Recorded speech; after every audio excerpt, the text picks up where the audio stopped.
Assalamualaikum warahmatullahi wabarakatuh. Dalam video kali ini aku mau cerita tentang tidak hanya PKI yang menjadi dalang dari gerakan 30 September.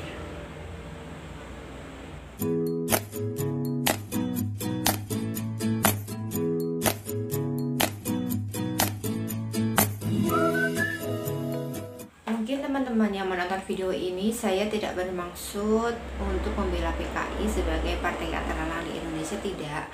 Tetapi saya di sini memaparkan tentang fakta-fakta yang sudah diteliti dan ada buktinya oleh sejarawan dan merujuk dari buku yang ditulis oleh Aswi Warman Adam, judulnya Seabad Kontroversi ya. Jadi ini saya bukan membela PKI, tidak. Saya tekankan sekali lagi, saya tidak membela PKI, tetapi ini memang fakta sejarah. Jadi menurut Aswi Warman Adam, setidaknya ada 5 dalang dari gerakan 30 September. Yang pertama itu jelas dalangnya PKI. Yang kedua adalah TNI Angkatan Darat. Yang ketiga adalah Soekarno. Yang keempat itu Soeharto, dan kelima adalah CIA, Central Intelligence Agency atau agen Amerika, kayak mata-mata Amerika yang melakukan gerakan 30 September itu. Nah, yang ini versi Angkatan Darat menurut Ben Anderson. Pada sekitar peristiwa gerakan 30 September itu, Angkatan Darat itu sudah terjadi konflik intern ya. Jadi antara Ahmad Yani dengan Soeharto itu terjadi konflik intern yang Mejen Soeharto dengan Aha Nasution itu menentang semua kebijakan Soekarno.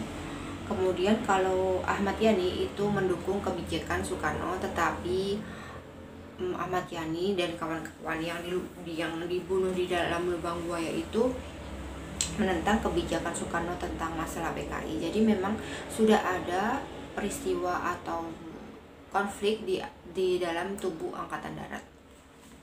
Nah, karena ada konflik itu, maka ada pihak ketiga yang memanfaatkan konflik tersebut.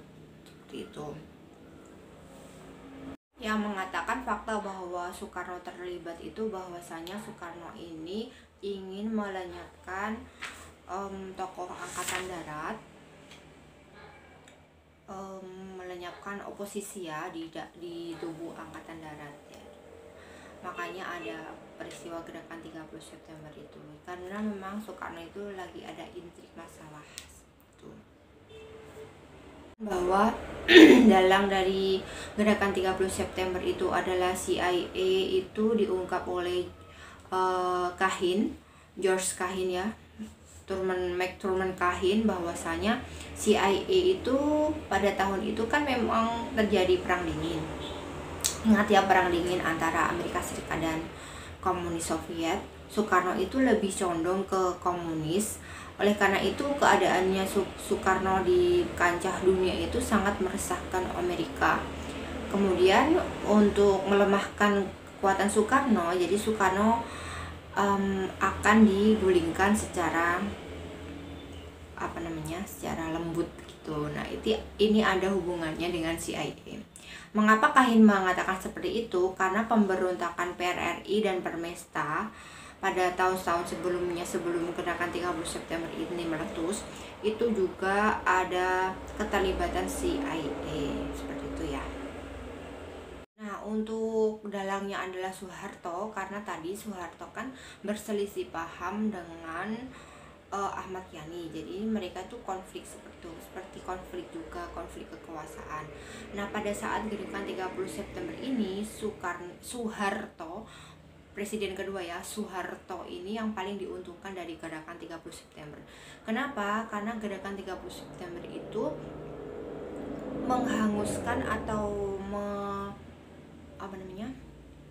membunuh semua jenderal Angkatan Darat.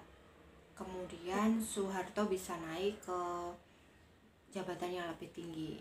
Istilahnya di dalam bukunya Pak Aswi Warman Adam ini sebagai meluruk tanpa bolos, seperti itu. Nah, keterlibatan PKI di dalam gerakan 30 September pasti jelas ya, karena ada beberapa tokoh PKI yang pasti Kamaruzzaman dan Aidit itu pasti terlibat dalam gerakan 30 September ini. Jadi Kamaruzzaman itu agen PKI dan agen Angkatan Darat seperti spionase seperti itu. Jadi Kamaruzzaman itu juga merupakan anteknya dari Angkatan Darat. Jadi Angkatan Darat itu ada pecah jadi dua gitu loh ya. Ada yang nasionalisme dan ada yang komunisme. Jadi tidak semua Angkatan Darat seperti itu. Ada oknum-oknum yang melakukan itu, dan ada yang pro Soekarno dan ada yang kontra sama Soekarno seperti itu. Nah, yang Ahmad Yani itu kontra sama Soekarno karena Soekarno terlalu sayang kepada PKI. Akhirnya ada isu Dewan Jenderal yang dikembur-kemburkan, dan itu sebenarnya tidak nyata, yaitu menurut sejarawan itu memang sengaja dibuat tapi sebenarnya tidak ada. Nah, mungkin teman-teman itu saja dari saya, semoga bermanfaat. Jadi yang saya garis bawahi di sini adalah tidak relevan kita menggunakan embel-embel gerakan 30S PKI, tetapi karena setelah diungkap bahwa sejarawan mengatakan dan berdasarkan fakta-fakta yang ada, setidaknya ada 5 dalang dari gerakan 30 September. Saya sendiri meyakini bahwa memang PKI juga melakukan, tetapi tidak semua partai komunis Indonesia yang semua anggota partai itu tahu bahwa partainya akan melakukan kudeta ya, dan tidak dibenarkan juga bahwa orang Indonesia saling membunuh. Terlepas itu PKI ateis atau tidak, tetapi membunuh sesama bangsa Indonesia sendiri itu juga tidak dibenarkan. Yang saya sayangkan seperti itu, banyak orang PKI yang atau dituduh PKI atau yang meminjam uang ke PKI itu dituduh PKI dan dibunuh. Kebanyakan kalau di Kediri itu dibunuh di Sungai Berantas. Jadi Sungai Berantas itu saksi pembunuhan orang-orang yang dituduh simpatisan PKI atau mungkin PKI-nya sendiri. Tapi tidak semua PKI itu mengerti apa sih sebenarnya PKI seperti itu. Mungkin mereka juga ikut-ikut.